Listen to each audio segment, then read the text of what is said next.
يهده الله فلا مضل له ومن يضلل فلا هادي له ونشهد أن لا إله إلا الله وحده لا شريك له ونشهد أن سيدنا ومولانا محمدا عبده ورسوله صلى الله تعالى عليه وعلى آله وأصحابه أجمعين أما بعد قال الله تبارك وتعالى في كلامه المجيد أعوذ بالله من الشيطان الرجيم بسم الله الرحمن الرحيم ويل لكل همزة لمزة الذي جمع ماله وعدده يحسب أن ماله أخلده كلا لينبذن في الحطمة وما أدراك ما الحطمة نار الله الموقدة التي تطلع على الأفئدة إنها عليهم مؤصدة في عمد ممددة صدق الله العظيم وصدق رسوله النبي الكريم ونحن ولا ذلك لمن الشاهدين والشاكرين والحمد لله رب العالمين رب اشرح لي صدري ويسر لي أمري واحلل عقدة من لساني يفقهوا قولي آمین برحمتک یا ارحم الراحمین والحمد للہ رب العالمین۔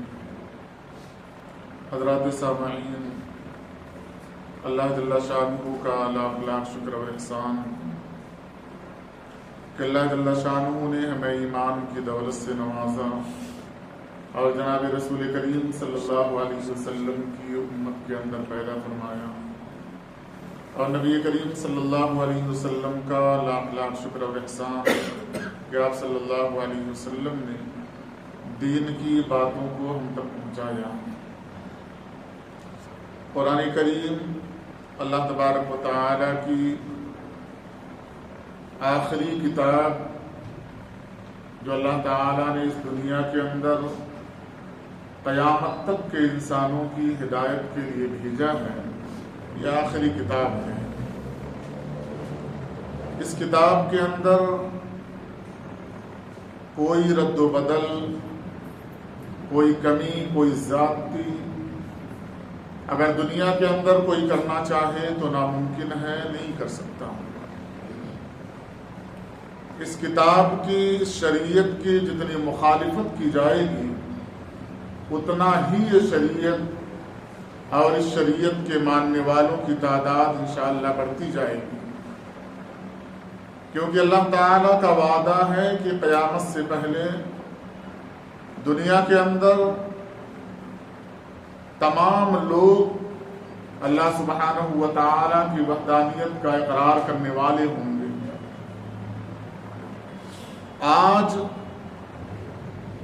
جتنی مخالفت قرآن کریم کی جا رہی ہے، ہمیں دیکھتے ہیں کہ وہ لوگ جن کا تعلق مذہب اسلام سے نہیں ہے وہ قرآن کریم کا مطالعہ بکثرت کر رہے ہیں، ہم صرف تلاوت تک محدود ہیں۔ ہماری اولادیں اگر وقت مل جائیں تو صرف قرآن کریم کی تلاوت کرتی ہیں۔ اللہ تبارک و تعالی نے قرآن کریم صرف تلاوت کے لیے نہیں اتارا ہے، اللہ تعالیٰ نے پہلی آیت کے اندر ہی فرمایا ھدی للمتقین، یہ متقین کی ہدایت کے لیے ہے، وہ سیدھا راستہ دکھانے والی کتاب ہے، ہمیں رہنمائی کرنے والی ہے، ہر لمحہ ہماری زندگی کے گزارنے کا طریقہ سکھانے والی قرآن کریم کتاب ہے۔ اگر ہم نہ جانیں، اگر ہمیں سمجھ میں نہ آئے، ہم کسی مصیبت، کسی پریشانی میں پھنس جائیں، اس سے نکلنے کا راستہ قرآن کریم چیخ چیخ کر ہمیں بتائے اور ہم اس زبان سے ناواقف ہوں تو ہمیں کیا پتہ چلے گا؟ خوشی کے وقت میں کس حد تک خوشی منائی جا سکتی ہے؟ کیا شریعت نے حدود مقرر کیے ہیں؟ قرآن کریم نے اس کا اعلان کیا ہے۔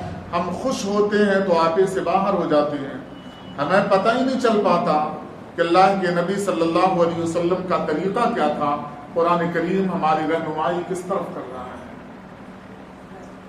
آج بھی اگر ہم نے اپنے آپ کو فارغ کر کے اپنی اولادوں کے اوقات میں سے وقت نکال کر کے اگر ہم قرآن کریم کو نہ سمجھا، ہم نے قرآن کریم کی تعلیم نہ حاصل کی، قرآن کریم کے بتائے ہوئے طریقے کو ہم نے نہ جانا، منع کی ہوئی چیزوں سے ہم نہ رکے، تو ہلاکت ہماری مقدر بن جائے گی۔ اگر ایک بھی کوئی شخص، کسی بھی مذہب کا ماننے والا، ہماری نوجوان نسل سے قرآن کریم کے بارے میں سوال کر لے تو شاید کوئی بتا پائے۔ چند چیزیں دینیات کے نام سے رائج ہیں، جسے پڑھا دیا جاتا ہے، بتلا دیا جاتا ہے، قرآن کریم کا نام کیا ہے، پارے کیا ہیں، سورتیں کتنی ہیں، کتنی منزلیں ہیں، بڑی سورت کون سی ہے، چھوٹی سورت کون سی ہے، اس کے علاوہ کوئی چیز پڑھائی نہیں جاتی، بتائی نہیں جاتی۔ اگر مساجد سے اپنی اولاد کو ہم جوڑ دیں تو سب سے بڑا فائدہ یہ ہوگا کہ ہم مطمئن ہو سکتے ہیں کہ ہماری اولاد مومن ہو کر مرے گی اس دنیا کے اندر۔ مکاتب اور مساجد سے اگر ہم نے اپنی اولادوں کو دور رکھا اور دل کے اندر جو خدشات پیدا کیے جا رہے ہیں، اگر وہی خدشات ہمارے باقی رہ گئے اور دین کا کوئی علم ہم نے اپنی اولادوں کو نہیں سکھایا، تو جو نظارہ آج دنیا کے اندر ہم دیکھ رہے ہیں ارتداد کی شکل میں، وہ بڑھتا ہوا کس حد تک پہنچ جائے گا تصور نہیں کیا جا سکتا۔ آج مسلمانوں کے اندر، ہمارے اندر جو ایک خیال پیدا ہوتا ہے کہ ہم قرآن کریم کی تعلیم بڑی بڑی بچیاں یا بڑی بچیاں ہو جا رہی ہیں، ان کو مولانا لوگوں سے سکھوا دیں، پڑھوا دیں، اور وہی بچی اسکول کے اندر جاتی ہے، بے پردہ تعلیم حاصل کرتی ہے۔ کبھی ہمارے ذہن و دماغ میں یہ خیال نہیں آتا کہ پڑھانے والا کون ہے، کبھی نہیں خیال آتا۔ چاہے میری بچی ہو، آپ کی بچی ہو، گھر سے برقع پہن کر نکلے گی، لیکن کلاس روم کے اندر برقع پہن کر، چاہے وہ مسلم مینجمنٹ کا اسکول ہو، برقع پہن کر کلاس روم میں بیٹھنے کی اجازت اسکولوں کے اندر بچوں کو نہیں ہے۔ ان کا اپنا ڈریس کوڈ ہے، وہ ڈریس میں بچی بیٹھے گی، اور وہی بچی اگر مسجد کے اندر آئے گی پڑھنے کے لیے تو ہمیں اعتراض ہو جاتا ہے۔ اس کا جو نتیجہ آج حیدرآباد کے اندر یا بڑے بڑے شہروں کے اندر ارتداد کی شکل میں ہمیں نظر آتا ہے، وہ ہمارا بویا ہوا بیج ہے جسے ہم کاٹ رہے ہیں۔ آج سے پہلے اتنا علم نہیں تھا، ترقی اتنا زیادہ نہیں تھی، لیکن آپ کو کوئی ایسی عورت، کوئی ایسی بچی، کوئی ایسا بچہ، کوئی ایسا بوڑھا آپ کو نہیں ملتا تھا جسے قرآن کے بارے میں کچھ نہ کچھ معلومات نہ ہو۔ وہ نظام قائم کیا گیا تھا، وہ دور کیا جا رہا، دوری پیدا کی جا رہی۔ 1900 عیسوی کے اندر جب انگریز مبلغین، عیسائی مبلغین ہندوستان کے اندر آئے تو ان لوگوں نے اعلان کیا تھا کہ اب ہندوستان کے اندر مسلمان باقی نہیں رہیں گے۔ وہی اعلان آج RSS کر رہی ہے، سب کچھ تھوپ کر RSS وہی اعلان کر رہی ہے، وہی نظریات قائم کر کے وہی سوچ پیدا کیا جا رہا ہے کہ چند سالوں کے بعد یہ جو مسلمان آج گھومتے ہوئے آپ کو نظر آ رہے ہیں، یہ مسلمان نظریاتی اعتبار سے آپ کو دکھائی نہیں دیں گے۔ اور اگر وہی سب کچھ رہا اور ہم نے کچھ نہیں کیا، ہاتھ پر ہاتھ رکھ کے ہم بیٹھے رہے، اپنی مساجد کو سجاوٹ کے ساتھ ہم نے رکھا، تعلیم و تعلم کا کوئی انتظام ہم نے نہیں کیا، تربیت کا کوئی انتظام نہیں کیا، ہم نے کچھ غور و فکر نہ کیا، نہ سوچا، تو ہماری اولادیں ہمارے ہاتھ سے نکل جائیں گی، کوئی بچانے والا نظر نہیں آئے گا۔ قرآن کریم سے اپنی اولادوں کو جوڑا ہے۔ قرآن کریم کے اندر بڑی کشش ہے، بڑا کھچاؤ ہے، وہ دل سے چپک جائے گی۔ بس شرط یہ ہے کہ آپ کس نظریے سے قرآن کریم کو دیکھ رہے ہیں۔ آپ دیکھیں، کوئی ایسا آدمی نہیں ملے گا جس سے آپ کہیں آسمان کا جو کلر ہے وہ میں روز دیکھتا ہوں اکتا گیا، کیا روزانہ دیکھوں گا، اب آسمان نہیں دیکھ سکتا۔ کوئی آدمی نہیں ملے گا، اس کے کلر کے اندر ایسی جاذبیت ہے، ایسا کھچاؤ ہے کہ انسان اسی کلر کو دیکھتا رہتا ہے، اکتاتا نہیں ہے۔ علماء نے لکھا قرآن کریم کے اندر وہ کشش ہے کہ ایک کتاب قرآن کریم کے علاوہ آپ کسی بندے کو دے دے، ایک بار پڑھو،